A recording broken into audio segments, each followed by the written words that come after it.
দুষ্কৃতি মুক্ত রাখতে সংঘবদ্ধ সীমান্তের গ্রাম।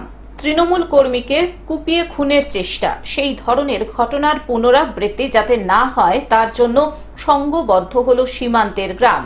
ফেব্রুয়ারির 19 তারিখ বসিরহাট মহকুমার বসিরহাট থানার শাকচূড়া বাগুন্ডি গ্রাম পঞ্চায়েতের বাঁশঝাড়ি গ্রামের 57 নম্বর বুথের তৃণমূল কর্মী কাদের মোল্লার বাড়িতে রাতের অন্ধকারে ঢুকে কুপিয়ে খুনের চেষ্টা করে এক দল দুষ্কৃতী। ওই তৃণমূল কর্মীকে বাঁচাতে গিয়ে আক্রান্ত হন তার পরিবারের অন্যান্য সদস্যরাও। ওই তৃণমূল কর্মীর বাবা, মা ও স্ত্রীকেও বেধড়ক মারধর করা হয়। ছাড় পেল না 3 বছরের কোলের শিশুও, তাকেও ছুঁড়ে ফেলে দেওয়ার অভিযোগ উঠেছে। পরিবারের চেঁচামেচিতে স্থানীয়রা ছুটে আসলে ওই দুষ্কৃতীর দল পরপর 5 রাউন্ড গুলি চালাতে চালাতে এলাকা থেকে পালিয়ে যায়। তারপর স্থানীয়দের তৎপরতায় আক্রান্তদের উদ্ধার করে বসিরহাট সুপার স্পেশালিটি হাসপাতালে নিয়ে যাওয়া হয়। বিষয়টি নিয়ে পরদিন সকালেই বসিরহাট থানায় লিখিত অভিযোগ দায়ের করেন আক্রান্ত তৃণমূল কর্মীর বাবা। তদন্তে নামে পুলিশ।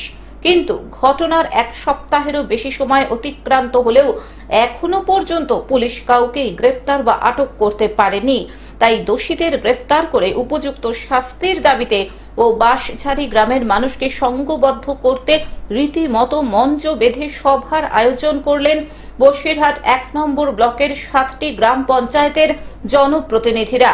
এই প্রতিবাদ সভায় উপস্থিত ছিলেন উত্তর 24 পরগনা জেলা পরিষদের খাদ্যের কর্মাধ্যক্ষ শাহানুর মণ্ডল, বসিরহাট 1 নম্বর পঞ্চায়েত সমিতির মৎস্য কর্মাধ্যক্ষ শরীফুল মণ্ডল, পূর্তের কর্মাধ্যক্ষ সফিকুল দফাদার ও শাকচূড়া বাগুন্ডি গ্রাম পঞ্চায়েতের প্রধান গোলাম মোস্তাফা সহ পঞ্চায়েত সমিতির একাধিক কর্মাধ্যক্ষ, পঞ্চায়েতের সদস্য সহ গ্রামবাসীরা। শারীরিকভাবে অসুস্থ হলেও এই সভায় উপস্থিত ছিলেন আক্রান্ত ওই তৃণমূল কর্মী কাদের মোল্লা।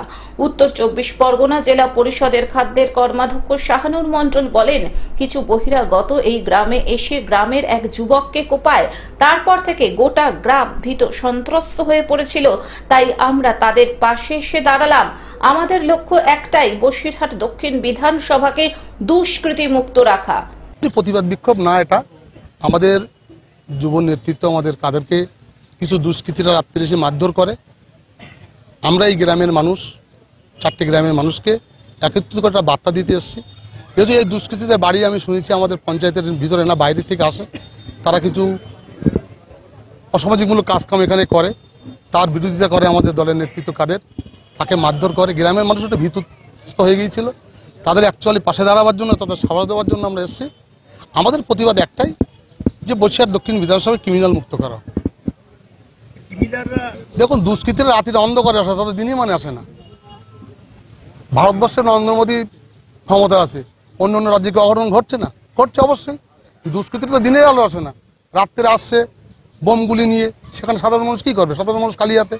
সেটা যাতে গ্রামের মানুষ একত্রভাবে আগামী দিন রুখে দিতে পারে, তার জন্য একটা বার্তা দেওয়ার জন্য আমরা। বসিরহাট থেকে শ্যাম বিশ্বাসের রিপোর্ট, গ্লোব নিউজ। এখন থেকে গ্লোব টিভি দেখুন আপনার স্মার্টফোনেও। গুগল প্লে স্টোর অথবা অ্যাপল স্টোর থেকে ডাউনলোড করুন গ্লোব টিভি লাইভ অ্যাপ। এছাড়াও জিও টিভি অ্যাপ থেকেও দেখুন গ্লোব টিভি লাইভ।